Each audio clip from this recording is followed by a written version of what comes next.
CGP Angkatan 9 kelas 39 dari TKIT Buah Hati Kita Jember.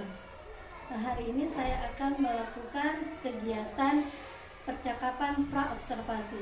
Kali ini saya tidak sendirian, tetapi ditemani oleh teman sejawat saya. Perkenalkan, nama beliau yaitu Bu Siti Musdalifah, biasa dipanggil Bu Iva. Dari kelas berapa Bu Iva? Dari kelas A2.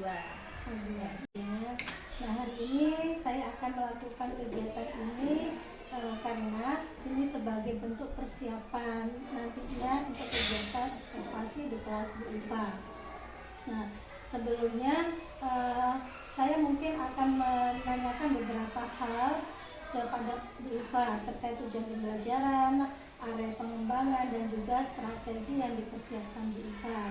Nah, tujuan dari kegiatan ini agar nantinya Bu Iva bisa memiliki gambaran apa saja yang akan dilakukan di kelas Bu Iva, seperti itu.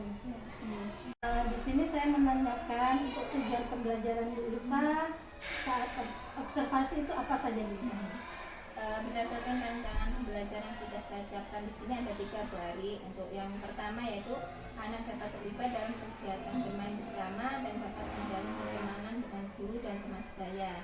Dan yang kedua, anak menyadari bahwa dirinya dan orang lain merupakan bagian dari kelompok, keluarga, kelas, atau sekolah. Yang ketiga, anak mampu memilah informasi dari hasil analisa dan menggunakannya untuk menghasilkan karya secara mandiri maupun berkelompok dengan orang lain. Mungkin itu tujuan pembelajaran yang akan saya pakai nanti ketika observasi Bu Ari. Jadi di sini anak dilihat apakah anak sudah terlibat saat bermain bersama dengan teman-teman yang lain, dengan guru. Yang kedua yaitu anak menyadari bahwa dirinya adalah bagian daripada kelompok dan mau bermain dengan kelompok gitu ya. Atau dengan kata lain melihat bahwa dia tidak meninggalkan temannya saat bermain gitu ya. Lalu untuk pertanyaan kedua Bu Iva, area pengembangan yang hendak dicapai Bu Iva itu nanti apa saja? Untuk area pengembangannya, yang pertama anak mampu bermain dengan semua teman. Yang kedua, anak bermain dengan teman kelompok saat sentra. Yang ketiga, anak mampu menyusun informasi mengenai banjir dan gambar yang mereka susun. Di sini akan saya buat 2 kelompok Bu Ari. Untuk yang kelompok pertama itu untuk mengenalkan, untuk menjelaskan seberapa paham anak tentang tema yang akan kami sampaikan. Dan yang kedua, kelompok yang kedua ini ketika anak-anak bisa nggak bermain kelompok yang mereka buat ketika di sentra nanti. Kita nanti kan di sentra balok, jadi mereka akan membuat karyanya itu dalam bentuk balok. Gitu.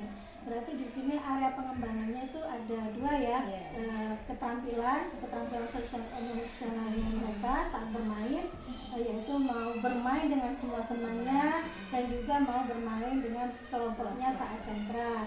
Lalu di area yang kedua di sini tentang kognisinya ya Biva, di mana anak itu seberapa banyak informasi yang dia ambil mengenai tema ini, temanya tentang banjir ya. Dan mereka akan menyusun gambar seperti itu. Lalu strategi apa saja yang dipersiapkan Bu Iva? Untuk strateginya, strategi diferensiasi berdasarkan konten Bu Ari. Dan metodenya penugasan anak membangun balok secara berkelompok. Jadi seberapa besar mereka itu ketika bermain kelompok itu, cara bekerja sama, bagaimana ketika menyelesaikan masalah, bagaimana dia itu bisa mengelompokkan balok yang sudah mereka mainkan. Dan ada intinya itu kerjasama ketika di balok. Gitu. Berarti di sini bentuk diferensiasinya yaitu pembelajaran berdiferensiasi konten ya. Jadi nanti ada 2 materi yang akan digunakan oleh Bu Iva, yaitu menceritakan dengan bercerita ya, dengan bercerita tentang banjir. Lalu untuk konten yang kedua, materi yang kedua itu dengan cara anak menyusun gambar seperti itu. Bu Iva, terima kasih atas penjelasannya. Semoga nanti kita melakukan observasi dengan baik dan lancar. Nantinya jika ada kendala yang ditemui oleh Bu Iva, nanti kita akan cari solusinya bersama-sama. Terima kasih Bu Iva. Demikian percakapan saya dengan Bu Iva. untuk kegiatan observasi akan kami lakukan 2 atau 3 hari kemudian. Terima kasih. Wassalamualaikum warahmatullahi wabarakatuh.